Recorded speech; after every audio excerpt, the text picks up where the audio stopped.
warahmatullahi wabarakatuh. Baik, di sini saya akan menjelaskan mengenai cara mengatasi kredit macet. Sebelumnya, perkenalkan, saya Laila Khairutul Ayun, NIM 2140-2160 dari Prodi Perbankan Syariah. Tujuan dibuatnya video ini adalah untuk memenuhi tugas ujian akhir semester mata kuliah Account Officer.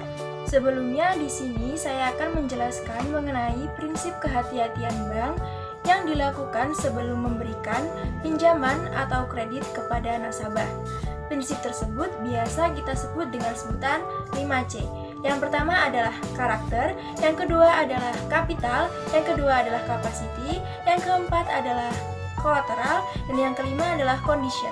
Pertama adalah karakter. Prinsip ini melihat nasabah dari kepribadiannya, yaitu watak atau sifat nasabah dapat dipercaya atau tidak. Yang kedua adalah kapital. Kapital merupakan kepemilikan aset atau modal yang dimiliki debitur. Semisal debitur tersebut seorang pengusaha, maka kita dapat mengamati modal tersebut dari laporan keuangan. Yang ketiga adalah capacity. Capacity merupakan kemampuan nasabah untuk membayar kredit yang telah dipinjamnya. Yang keempat adalah condition. Hal ini dipengaruhi dari luar faktor bank maupun nasabah. Jadi seperti kondisi ekonomi, politik, atau sosial di sekitar tempat tinggal debitur. Jadi prospek usahanya harus benar-benar bagus sehingga kemungkinan kredit tersebut bermasalah itu relatif kecil. Dan yang terakhir adalah kolateral. Kolateral adalah jaminan atau agunan kekayaan debitur yang bisa diikat oleh bank sebagai jaminan. Jadi sewaktu-waktu debitur tidak dapat melunasi, maka bank bisa mengeksekusi barang jaminan tersebut. Baik, itu tadi prinsip kehati-hatian yang dilakukan bank sebelum memberikan pembiayaan atau kredit kepada nasabah.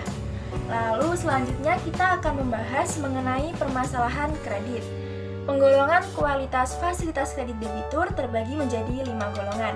Yang pertama adalah lancar atau kolektabilitas 1, yang kedua dalam pengawasan khusus atau kolektibilitas 2, yang ketiga kurang lancar atau kolektibilitas 3, yang keempat diragukan atau kolektibilitas 4, yang kelima adalah macet atau kolektabilitas 5. Langkah-langkah yang dapat dilakukan bank untuk mengatasi kredit macet ada 3 cara. Yang pertama ada rescheduling atau penjadwalan ulang, yang kedua ada reconditioning atau penyesuaian ulang, dan yang terakhir ada restructuring atau penataan ulang. Yang pertama ada rescheduling atau penjadwalan ulang atau penjadwalan kembali. Rescheduling dapat dilakukan dalam 2 cara. Yang pertama adalah perpanjangan jangka waktu kredit. Jadi semisal kita sebagai debitur mengambil 2 tahun atau 24 bulan untuk melunasi kredit tersebut. Tetapi dalam 2 bulan terakhir kita tidak bisa membayar kredit tersebut, maka dari pihak bank akan menambah waktu atau memperpanjang waktu untuk melunasi kredit tersebut. Dan yang kedua adalah memperpanjang jangka waktu angsuran. Jadi memperpanjang jangka waktu angsuran ini merupakan cara bank agar nasabah tetap bisa membayar. Jadi dengan cara mengurangi jumlah angsuran yang ditetapkan sebelumnya. Jadi semisal dalam 1 bulan kesepakatan awal kita mengangsur sebanyak 500.000. Tetapi ini diatur kembali semisal dikurangi menjadi 400.000. Tapi otomatis waktu pelunasan kredit tersebut akan semakin bertambah bulannya. Dan yang kedua adalah reconditioning.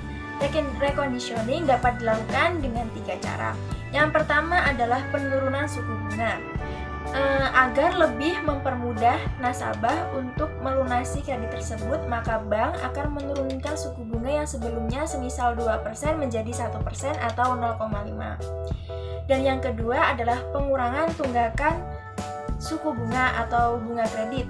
Jadi semisal debitur tersebut tidak dapat membayar cicilan selama 3 bulan, otomatis bunganya juga berlipat ganda sebanyak 3 kali lipat. Nah, itu bisa dengan cara dikurangi oleh bank. Jadi bunganya itu dikurangi gitu loh. Jadi tidak sepenuhnya membayar 3 kali tunggakan tersebut. Yang ketiga adalah pengurangan tunggakan pokok kredit, merupakan restrukturisasi yang paling maksimal yang dilakukan oleh bank kepada debitur. Karena pengurangan tunggakan pokok biasanya diikuti dengan penghapusan bunga atau denda seluruhnya. Yang ketiga adalah restructuring atau penataan kembali. Restructuring dapat dilakukan dengan 2 cara. Yang pertama, penambahan fasilitas kredit. Diharapkan debitur bisa mengembangkan atau menghidupkan usahanya kembali dengan cara bank meminjamkan kredit lagi. Jadi untuk mengembangkan atau menghidupkan usaha dari debitur tersebut, sehingga debitur tersebut bisa membayar kredit sebelumnya dan kredit yang baru saja diberikan oleh bank. Dan yang kedua adalah pengambil alihan agunan atau aset debitur. Bank mengambil alih aset atau agunan atau jaminan yang diberikan debitur sebelumnya. Dengan kata lain, agungan kredit yang diambil oleh bank dapat diambil lagi oleh debitur dengan cara melunasi tunggakan-tunggakan kredit sebelumnya. Baik, itu tadi penjelasan singkat mengenai cara mengatasi kredit macet dari saya. Jika ada salahnya, saya mohon maaf. Wassalamualaikum warahmatullahi wabarakatuh.